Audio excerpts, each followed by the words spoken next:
अस्सलाम वालेकुम, आप देख रहे हैं के न्यूज HD। मैं हूं हारिस अली शाह गिलानी। चलते हैं आज की अहम खबरों की तरफ।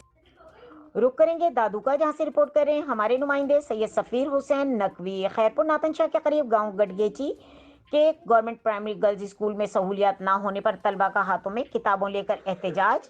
इस मौके पर तलबा सवेरा कमरानी, खुशबू मल्ला, जकिया बब्बर, आयशा सुलंगी, हसीना गच्चल, बी नज़ीर लगारी और दीगर ने एहतजाज करते हुए कहा कि गर्ल्स प्राइमरी स्कूल गडगेची के दीवारें गिर गई हैं, हम बेपर्दा तालीम हासिल करने पर मजबूर हैं। स्कूल की छत कमज़ोर पड़ गई है, जिसकी वजह से तमाम तलबा में खौफ व हिरास फैल गया। मजीद कहना था कि स्कूल में ना बिजली है, ना ही पीने का साफ पानी। स्कूल के हेडमास्टर फातिमा कम्बरानी का कहना है कि बड़ी तादाद में तलबा को पढ़ाने के लिए सिर्फ एक ही टीचर है, मजीद टीचरों की ज़रूरत है। हम वज़ीर तालीम से गुजारिश करते हैं कि गवर्नमेंट प्राइमरी स्कूल गडगेची के बुनियादी मसाइल को हल किया जाए।